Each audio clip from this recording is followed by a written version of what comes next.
Are you trying to uncover your true purpose? Are you trying to figure out what it is you're meant to do next or who you're here to serve? Once you know these answers, it provides the basis for how you make decisions in your marketing, in your business, in your finances. But if you don't know this, that's when people find themselves on the hamster wheel and super confused on what to do next. And that's why I've invited Marina Suholutsky here. She's the CEO of Purpose Built. She's going to walk you through these topics. And what you're going to learn here in this episode is, one, what it actually means and what it's like on the other side once you understand your purpose. Two, you're going to go within, you're going to really understand how to overcome the limiting beliefs and also the roadblocks along the way. Three, you're going to understand how to ask the key questions to uncover your purpose. And four, how to take the action and actually live it. Let's dive in.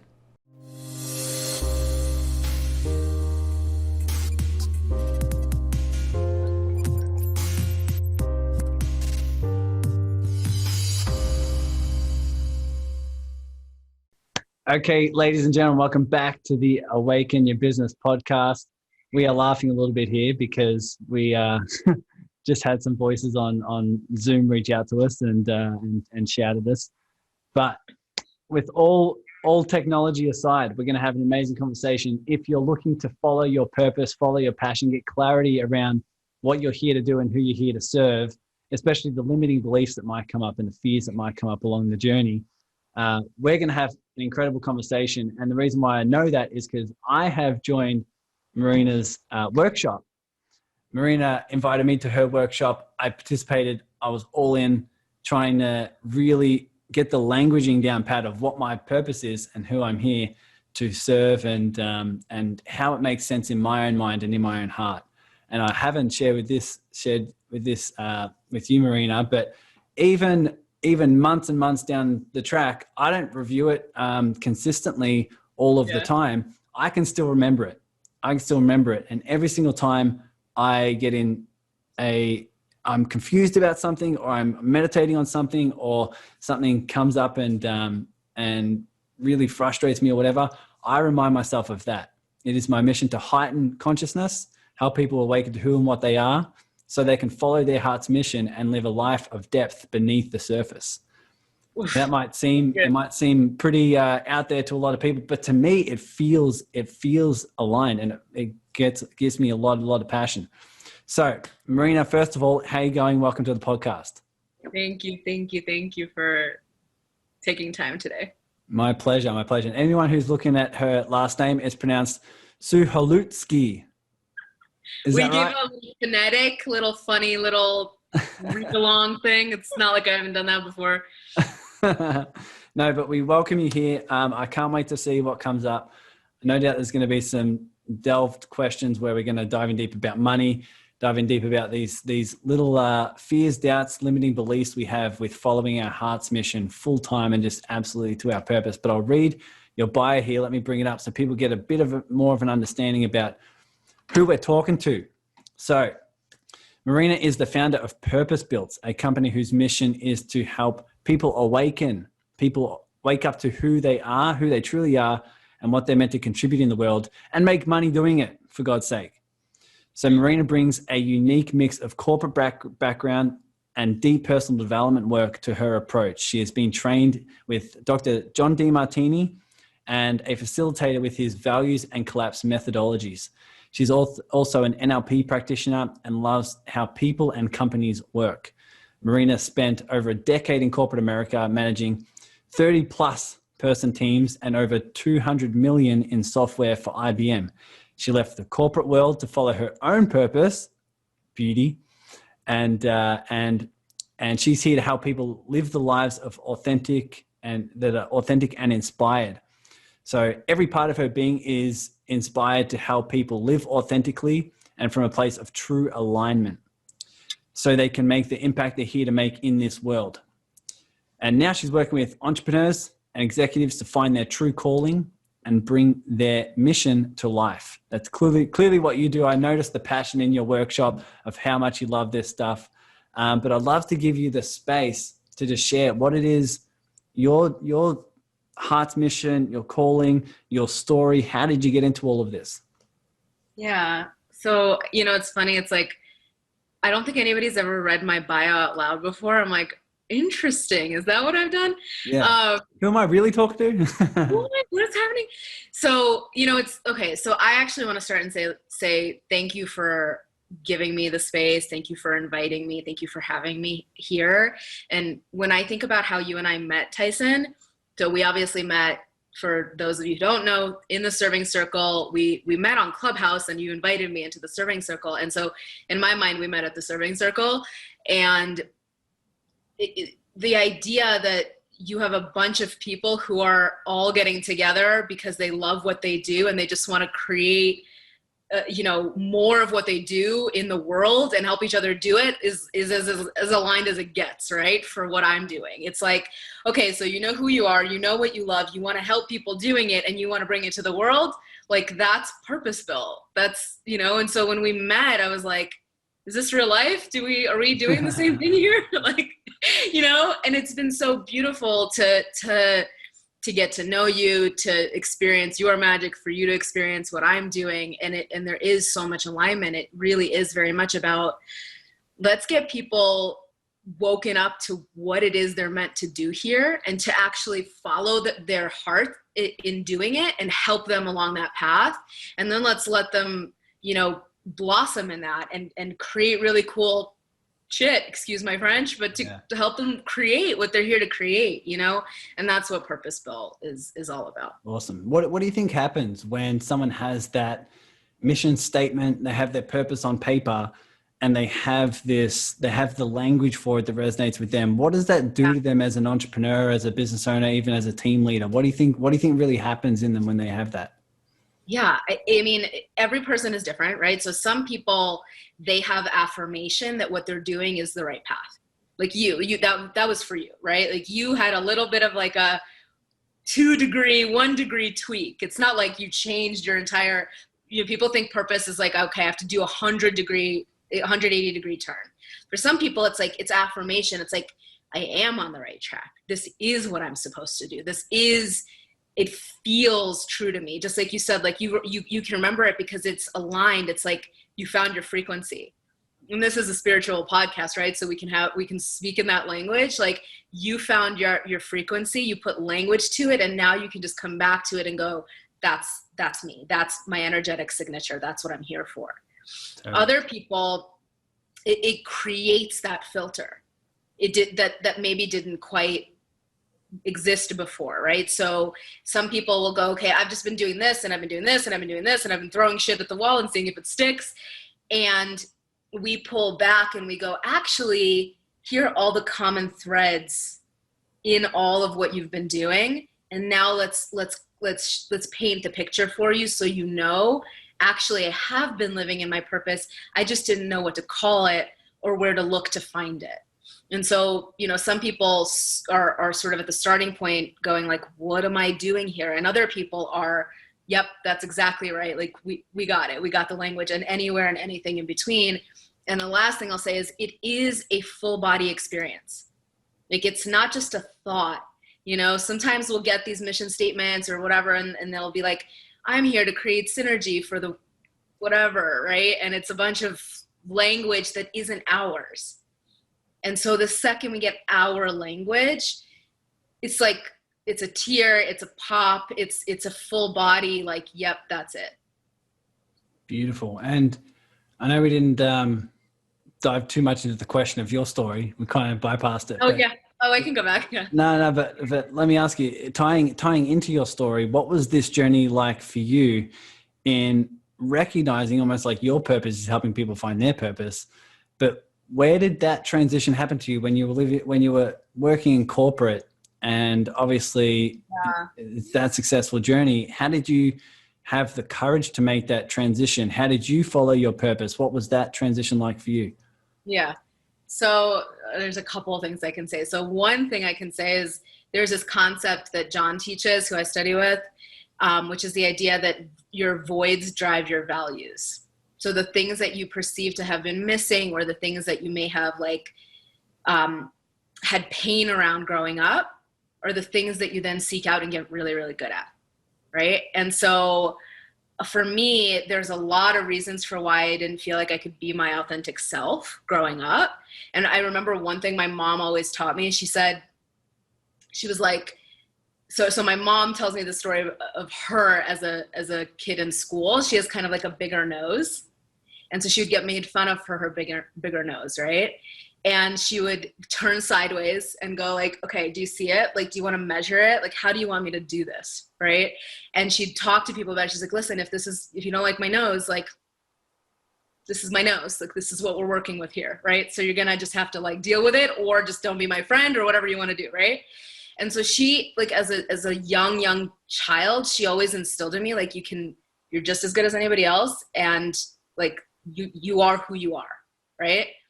And so that thread, and I can go into a lot more detail about it, but that thread of like, you are who you are, I carried it through. And the places where I felt like I couldn't be who I was, I felt the pain of that, right? And so when I felt the pain of not being able to be who I am 100% authentically, I sought it out in others. And I was able to spot a lack of authenticity pretty quickly, right? Like, even in this moment, I'm like, how much of my story do I actually want to share? You're probably feeling like, okay, maybe there's like a little bit more in there, right?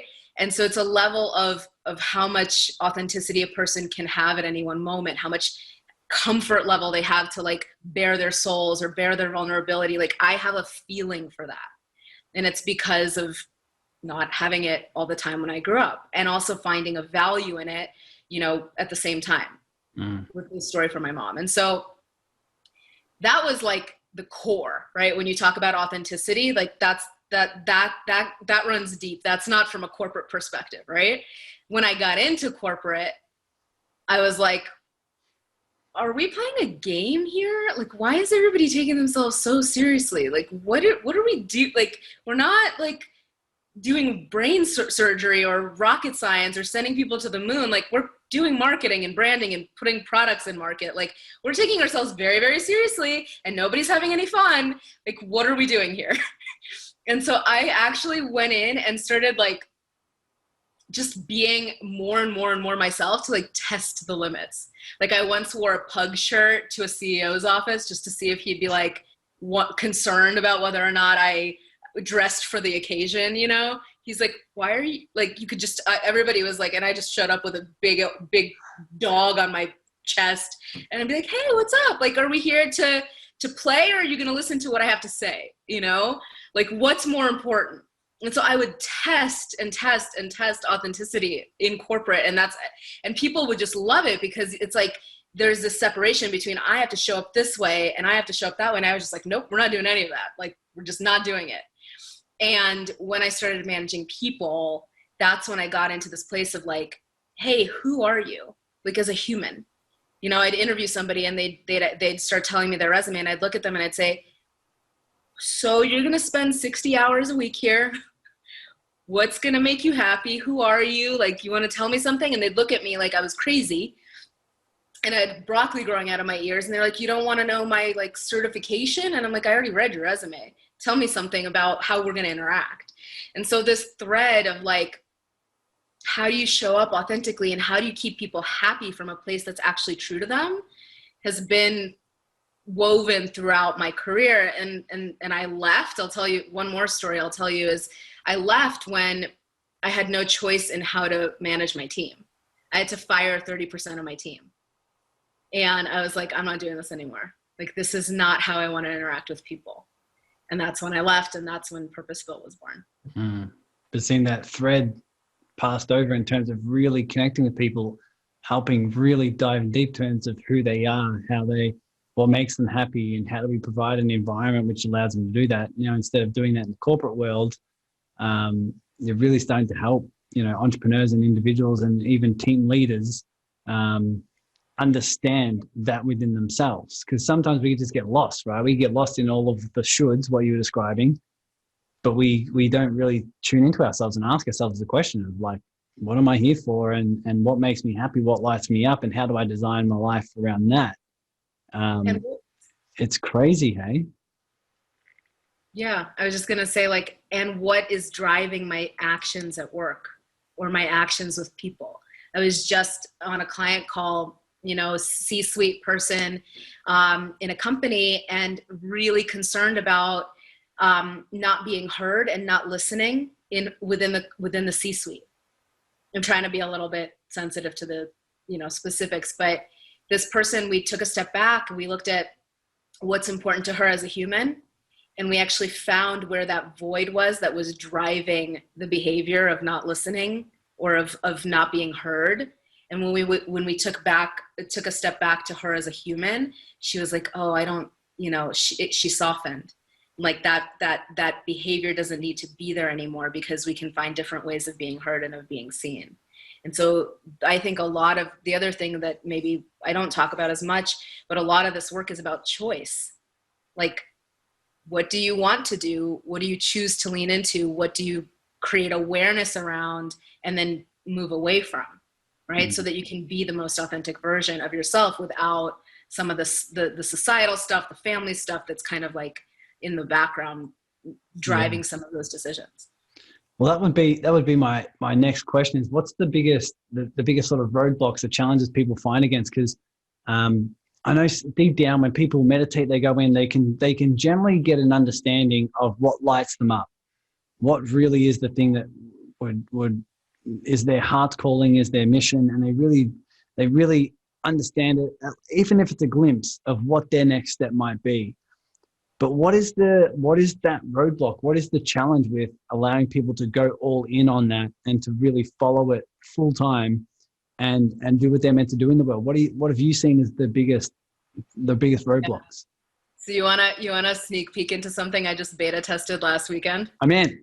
I don't know. We should ask our listeners. I don't know how we're going to get real time feedback, but I'm assuming they're all screaming, saying, "Yeah, yes, let us in. Go for it." So, we do this purpose workshop, and that gets to your why. And we do talk about like limiting beliefs around not feeling like you can get paid for things. We can talk a little bit more about that, right? But one of the things that I've really been delving into in the last month, probably 2 months, is, are there any overarching questions specifically for purpose and leaning into purpose that people get stuck on? Because there's limiting beliefs around what people can make money doing, but deeper than that, is there anything deeper? And what I have kind of come upon, and my current point of view is, there's an overarching question that people ask themselves that's driving things in the background, which is, will I be okay? Like, will I be okay? Will I be okay from a financial standpoint? Will I be accepted, which is just another version of will I be okay? Or will I be judged? Will I, maintain my standard of living? There's an underlying foundational layer, which is, will I be okay? And then underneath that, do you want me to go deeper? I feel like I talked so much about myself that I need to double check with you. No, we're all good. We're all good. Okay. Continue. So will I be okay, right? And under will I be okay, which are judgments, financial concerns, we can go, rattle those off. There's kind of two prongs. One is, do I believe in the world? And one is, do I believe in myself? Mm. Because we can go really, really deep into limiting beliefs about myself as a human being. So I'm not good enough. I don't matter. I'm not qualified enough. I don't look the part. Imposter syndrome, right? And I've been playing a lot in that space, and still coming up against like, oh, there's still something in the way. There's still something in the way. And so that's where I started realizing, oh, there's global beliefs. Like, we just had one in the workshop last weekend, which was like crazy, but amazing. And it was, money is the root of all evil. Like, that has nothing to do with me as a human, but it's still there and it's still running. And if we don't, pop that one, it's like, well, I can matter and be as good enough as I want to be, but if money is evil and I'm good, there we are, right? And so global beliefs around the world, individual beliefs about yourself, laddering up into, will I be okay? And if we can get a person to feel like they'll be okay, right? Even if they're being judged for their nose and whatever, right? Like, even if all those things are present, then things pop and then things change. And that's where you can start to vision with a person. Awesome. So hopefully that's got all the listeners thinking, Where does that question pop up for you in terms of will I be okay? Not only with finances, but with living situations, relationships, insecurities. Am I going to be okay? I think I might give everyone a bit of I'd love to dive in deep more about the money side of things, but I think it'll help all of our listeners to just, if you were to walk through some of the steps that you take people from, if someone's here and they're like, man, what is my purpose? How do I start to understand this? How do I start to realize, what my next steps are, or why I'm here, and those different things? Maybe for a couple of minutes, just give everyone a brief understanding of the steps you walk through in your workshop, or maybe some key questions that they can ask themselves, and then we'll get the ball rolling from there. Yeah, cool. Okay, so there's a few things. So first we talk about, and we actually just think about, like, what are the things that are most important to us, right? Like, what lights us up? Where, so I have people kind of free write on what lights us up, what's inspiring to me, what's like the most important juicy thing that I can talk about until it's 3 a.m. Right? If this was 3 a.m. Tyson woke up at when did you wake up? 4 a.m, 5 a.m? Yeah, it was something like that. I think it was woke up at 5 a.m. Yeah. Yeah, to do the workshop, right? Like, that's an example of alignment, of going, okay, I'm going to spend my time. I'm going to get enough energy in me to do this thing, right? That's because it's important to me. Yeah. And so we go into what's inspiring, what's important, what lights me up. We then look at what are my hard skills, right? And it's not just what people went to school for, but it's what do I ask questions like, what are you better at than anyone else you know? People hate that question because it's really pushing you to the edges, right? And the whole workshop, the whole purpose process pushes you to the edges, your edges, so that you can get to your center. Like, if that's one thing that I can leave people with, it's push yourself to your own edges so that you can find your center. And when we use Ikigai, which is the framework I'm walking through right now, that's what it does. It walks you through what's inspiring to you, what you love, what you're really, really good at, so your skill set. And then it also looks at your impact on the world. So what are you here to contribute? So when you walk down a street and you see something happening and it brings a tear to your eye or just makes you really, really angry, what is it that pains you, right? It can be bullying. It can be hunger, homelessness. It can be, animals that aren't taking, what is it that like pains you? Because what pains you gives you an insight into what your contribution will be. And so we free write on that. I do not ask people to free write on what they can make money at, because that's the number one limiting belief that I find pretty consistently. But we look at that process and then we go, okay, so how do I want to map these things that I love or that I'm good at or that I want to contribute to whether or not I actually want to get paid for them? Because I think purpose-built, like, one of my passions is just finding your purpose and being like, great, cool, found it, and then not living into it is like that. I wouldn't be succeeding, right? And part of living into it is actually deciding, not necessarily always doing the thing that you think is your impact as work. Some people do it as freelance. Some people do it as nonprofit work. It doesn't really matter, right? But deciding if you want to get paid for it, you can.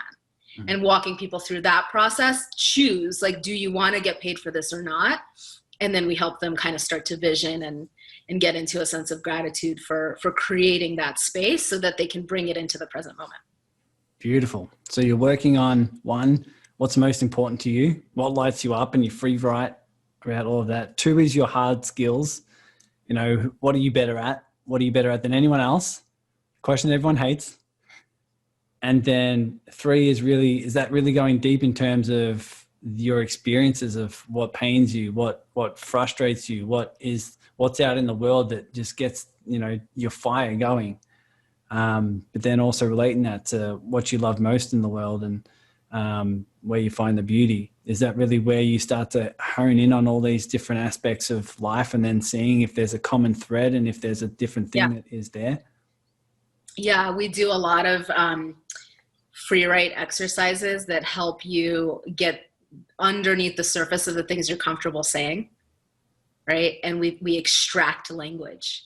We literally extract language. Like there are people, like I give the example of one of my friends, she's a photographer. She was deciding whether or not to buy a $25,000 Aura camera. Like they're expensive. They're like these crazy looking, like metallic machine things that then like capture your aura. And so she knew she was in photography, right? But her purpose statement ended up having the words play and witnessing in them. And these aura photography pictures are little Polaroids. Like they're literally little witness moments. And so when she got to her purpose statement, which was, I'm here to witness your light and mine in all its playful possibilities, she was like, okay, I'm buying this camera. Like, right? They just sort of like something clicked in it in that moment for her. These are goosebumps moments for me, because I know when someone is following that mission, following their calling, and they've gone through the exercises, they've done the free writing, they've noticed the common language, and then they make a goddamn decision that is important to them, despite how like their mind might be freaking out. That to me is crazy. That to me is like one of the most beneficial things you can do is find out what is most important to you, find out where your passion is, find out what your purpose is, and make a scary but exciting decision about it. It can't not light you up, and just, it breaks away the stories of what your mind thinks is possible and says, man, I'm living this life now. And it just opens you up so much. Is that what Yeah. Oh my God. Completely. Like, first of all, she's killing it.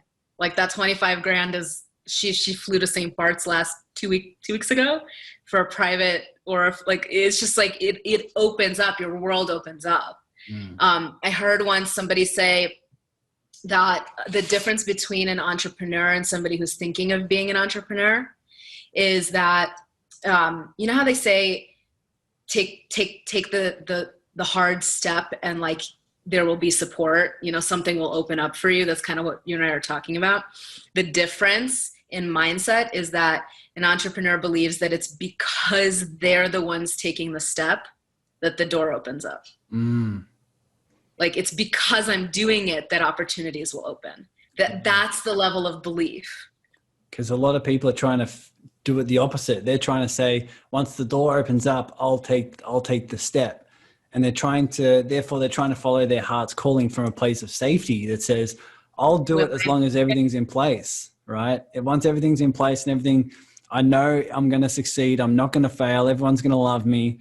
Then I'm going to take the leap.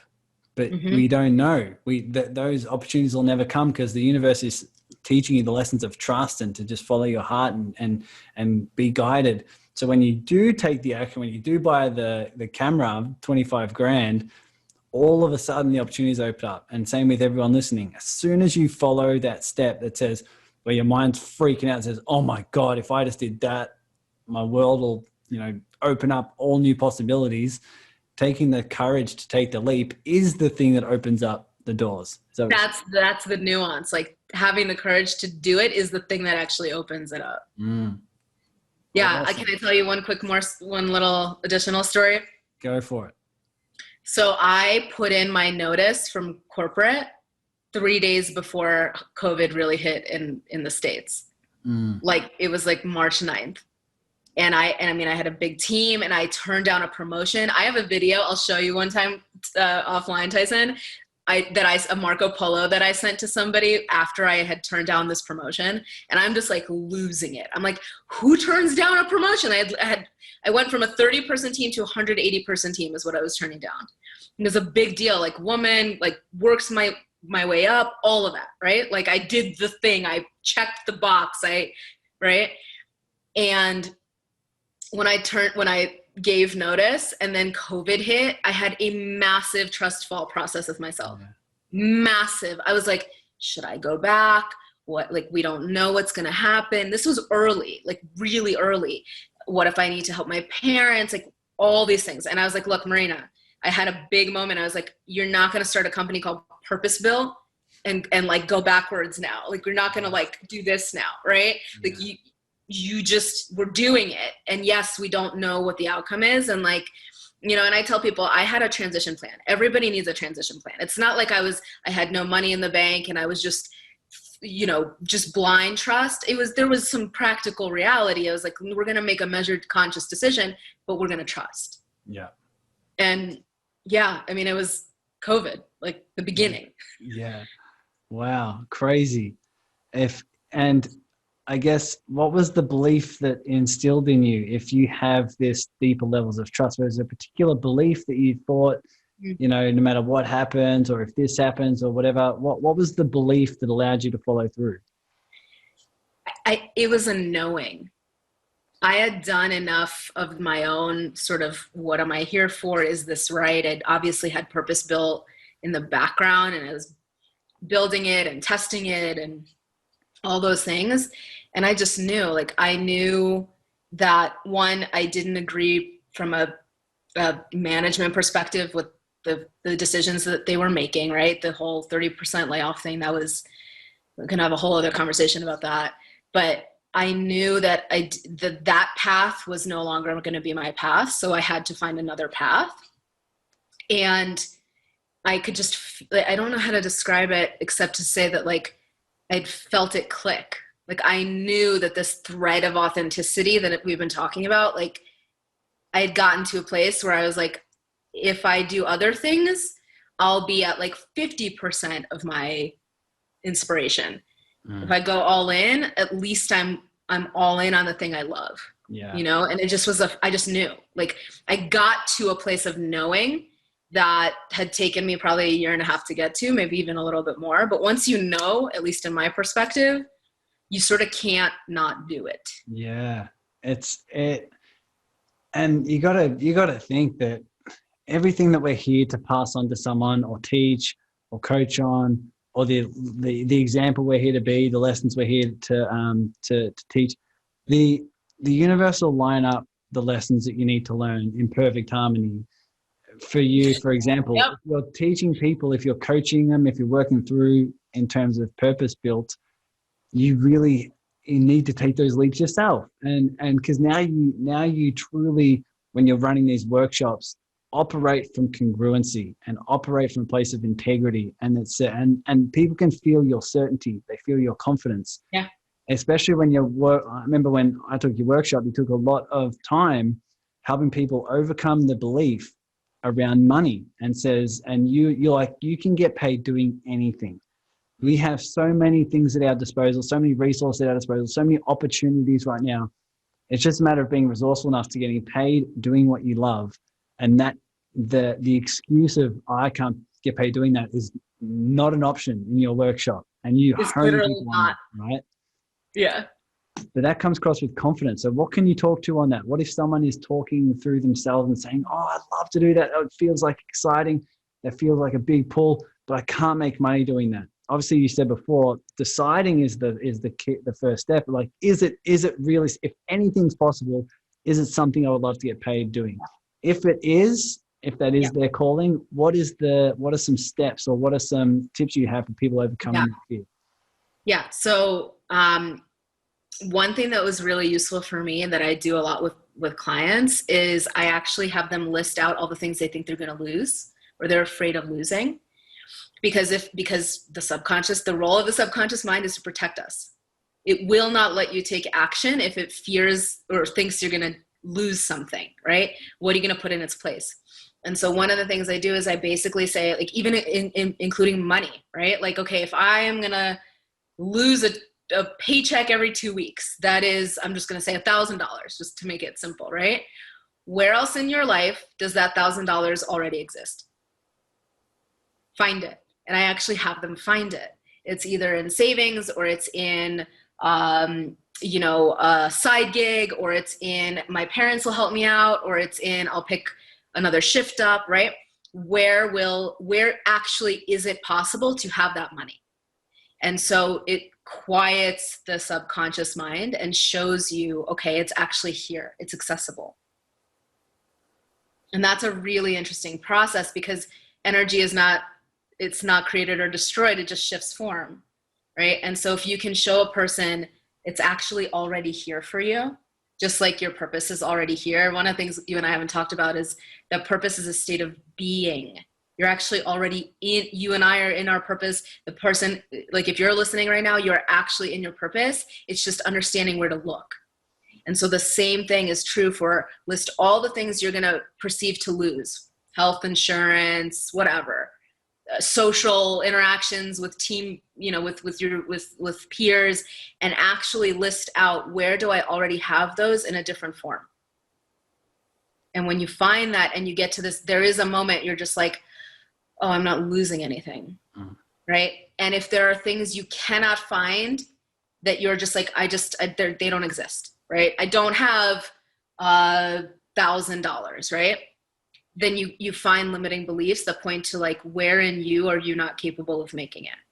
So that's a layer deeper, right? So then you go into those two, will I be okay columns, right? Is it the world or is it me? And then we look at, okay, where's your, I'm not smart enough, I'm not good enough, I'm not whatever enough, right? The only one that I let people have is, I'm not qualified enough. Right. So if in fact you need different skills, like let's go get different skills. I think a lot of times people go like, well, it's just going to all be right. And it's not. Sometimes you need to get training. Like I've been doing personal development work for well over 15 years, but I needed certification so that people would be like, okay, check that box. Right. And that's perfectly legitimate, but I'm not good enough. I'm all of those, like, nope. Like we're not doing that here. We look at that, we find where it came from, we clear it, we transmute it, we put something else in its place, and then we carry on. But understanding the fact that you're actually not losing anything and seeing where you're going to gain helps unlock the subconscious from standing still. Yeah. And even in that question of your purpose is your being, I think the reminder that I remember from your workshop, the insight that I have is your purpose is in you. It's not outside of you, because when you view it as outside of you, your mind goes to lack that says, oh my God, I don't have this statement, this purpose, this mission, and I need to find it out there. But the reminder is that it's in here, it's inside you, it's already in your heart. You're uncovering it. Totally. And therefore it's truly inside you. You don't lack it. It's always been there. It's just doing the work to uncover it and to live it, right? And that's an exciting journey, along with all of the healing and the releasing of limiting beliefs that come along with that. It's something that just guides you. Hey, is that what you found? Yeah, totally. Like, I don't actually have anything else to add. Like, that's exactly what it is. Like, you have to understand that if you're chasing something outside of yourself, that's the game, right? That's the ladder. That's the rat race. Like, that's what we're taught in society, in westernized society, to believe. I'm not good enough. There's always something better. More. Mm-hmm. That's actually societal programming. And if we drop that and we actually, what you do a lot, which is we get super quiet and we get super still and we actually lean into a safe environment and a safe community that's supportive, right? That's not going to judge, that allows you to go, okay, it's safe to explore what's inside. How do I do that? And that's what a lot of the exercises you do with your clients are, that I do, right? It's how do I get quiet and still enough to feel safe enough to let everything else come out. And when everything comes out, you find yourself. It is the journey of finding yourself. I just believe we're all here for a particular purpose. We're all here for a reason. And it's discovering that. And we can feel when we're on a path that isn't in our highest alignment. It might have been at one point. It might have been in your expansion to go down this job or to go down this route or to get into this relationship where it really felt in your expansion and to learn some lessons there. But we all know what it feels like to go on a path where that's getting stagnant. You're getting lessons and red flags and signs that say there's something else there. And to go in deep and to pull out a statement, to pull out a mission that you can put on paper and actively live it is what is people's next step. So what would you say is next for people if they're learning this, if they're understanding it, if they say, cool, I've got these key questions, I'm even willing to free write when it comes to, what my skills are, when it comes to what's important to me, when it comes to, what I hate in the world or what I love in the world. If they're willing to free write that and understand language patterns, what do you think are the next steps? Well, I think the only other question I ask people, and maybe this is where I'm supposed to plug the workshop really hard, but there is one other question that I ask people, which is why now? Like, why now? Right? So we can do, like, I will give you a very personal example. Like, why now do I want to do all the stuff that I'm doing around my body? Like, why is right? Like, I've been on 1,000 diets and all kinds of stuff. And it's like in the last 5 months of this year, body has just been this massively deep process for me. Right. And it is layers and layers and layers. And I think people do this with whatever area of life they have challenges in. I've just been grateful and lucky that work is not the area of life that I, have the blocks in. Mine has been body. And so I've been going deeper and deeper and deeper into, like, why now? Like, why now really am I doing this? And I think when you can get to why now really, like we talked about before, I had someone recently say this to me, like, when you get to that point, you can't unsee it and you can't not do it. You have to get to a place where you're like, it's now, it's now, and I will do whatever it is that I need to do that is sometimes painful, sometimes super fun, anything in between. Like, it has to feel that important. And when you're there, you're there. And then it's like all doors open. Yeah. It's sort of like something shifts. Hey, I remember I'm very, very lucky as well. I've got many, many challenges coming up, as we all do. Our soul's always expanding through this beautiful journey in the most harmonious and divine way. But I've always been very lucky with having this deep knowing since I got into personal development, knowing what mission I'm here for, and just following that full time. It's just this trigger in your mind that says, there's no other option. This is what you're here for. And to be doing something else is literally like going against your soul. And your soul will always pull you back at some level, whether it's through huge amounts of pain, huge amounts of opportunity, who knows? But it'll always pull you back it'll always guide you to that decision. But we all have free will. Doesn't matter how much the universe or your soul is guiding you towards, you have to make that decision. It has to come to you to make that decision. But one thing I know, it's not going away. You're always here for a mission. You're always here for a purpose. You're always here for something. And I think what's beautiful about you, Marina, and this workshop and everything that you're doing is you just help people get clear on it, and not only get clear on it, but work through everything you need to work through for you to live it. And it's deep, deep work. So before we go into Purpose Workshop and talk a bit more about it, is there anything else that you want to add to this conversation that when people listen to it, they feel like, man, this is something that's a step that I need to take, or some clarity that I need around what's coming up for you? Trying to think, one thing around that whole, like, will I be okay? Right? We're talking a lot about making personal decision. There's a concept around, like, the will of the world. Like, we have our own willpower, right? And then there's the world. Like, we can have 1,000 beliefs around money, and there may be a market correction, or there may be a new currency that comes up, or there may be any of those things, right? And it's like, I think a lot of times what I see is people trying to solve for the will of the world instead of their own willpower, or their own intention, their own drive, or their own intrinsic motivation. And if that is, I don't know why that's what's sort of coming up right now, is like, to make the distinction. I hope somebody needed to hear the distinction between the will of the world is going to be there. Like, the wind's going to blow, right? If you throw a baseball and you're like, I am throwing the best pitch ever, the wind's still going to have the opportunity to blow. And so where do you want to spend your time? Do you want to spend your time worrying about the wind, or do you want to spend your time honing your craft and getting really good at the pitch? Right?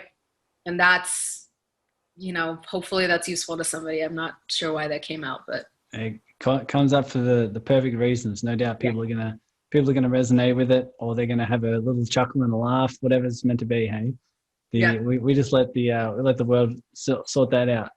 But tell people a little bit about the workshop in terms of what they can expect in terms of, what's the outcome after? What can they feel? What can they experience? I can talk from my own experience, which I have, but what's been some of your experiences of the clients going through this workshop? What can people expect? Yeah. So some people, they're just like, I got it. So Bo, who's a person who he actually facilitates with me, he kind of did the workshop and got so excited about it that he is actually the first purpose-built coach, if you will, doing it with me. Like that's like when he got it, like it was like wildfire, right? And it's just for pure logistics. It's a 5-hour workshop. It's on a Saturday. It's digital. It's open to everybody. You and I have talked a little bit about like, do we do one for Australia? Do we do one for a different time zone? Which I'm totally open to, so that, not everybody is going to be you and wake up at 5 a.m. But it's a half day and it's live. This is not a recorded thing. It's live. It's facilitated. I have a person who helps support that process. And I think we did a lot of the conversation about what it's like and the free writing and all that.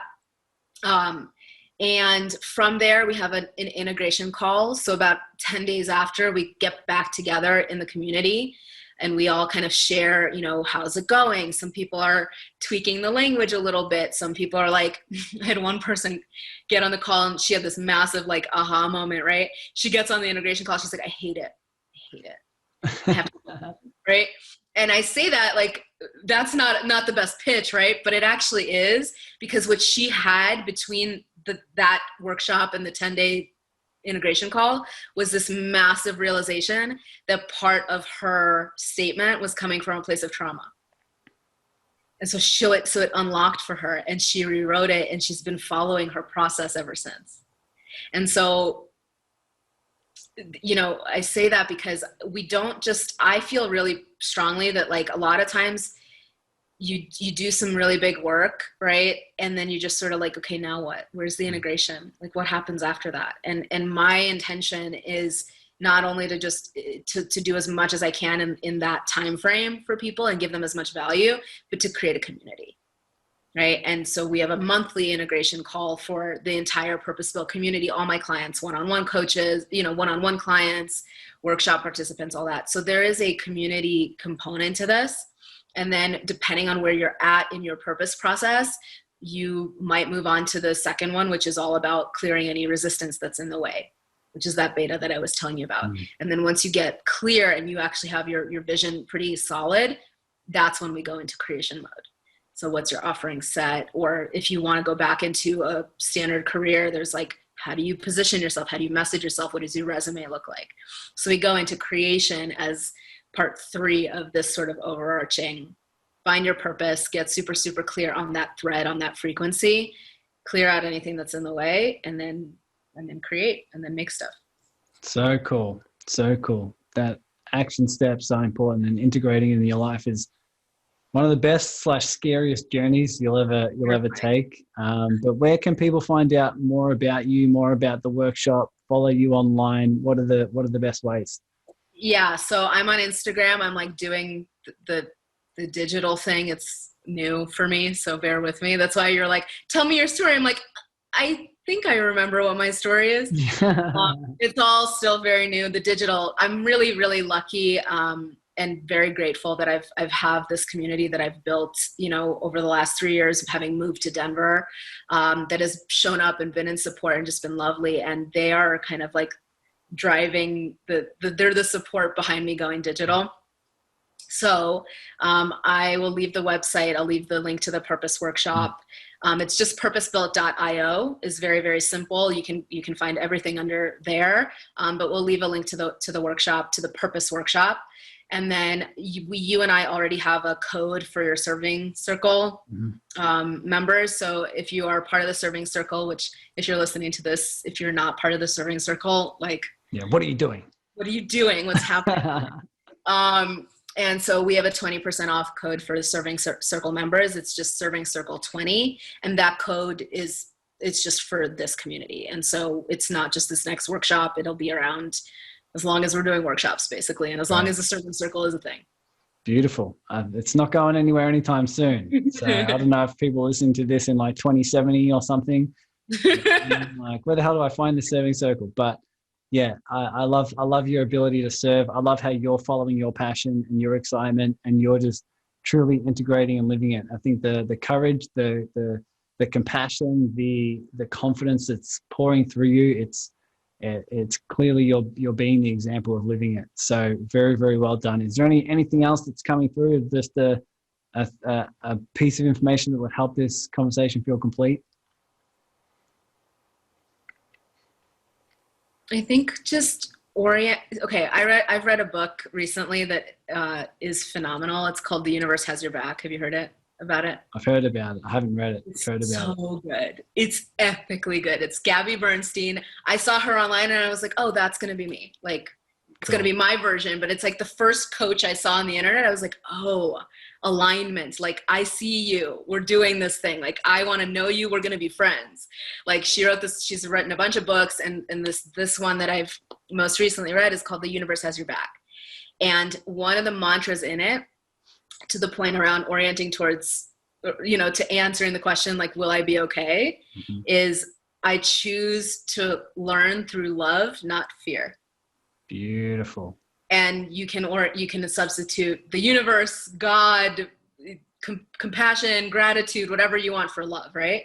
But when you orient towards love and choose to learn through love and not fear, that's trust, that's support. That's when you take the step and everything opens up. So I encourage everyone to just take a minute and just orient towards love and not fear, and see what happens. See what happens. See what happens. No doubt it's going to be some magic along the way. A lot of fears, a lot of healing, a lot of magic that shows up, but it is quite the journey. So feel free to reach out to Marina. We'll put all the links in the show notes and the links below, everything that you need to connect.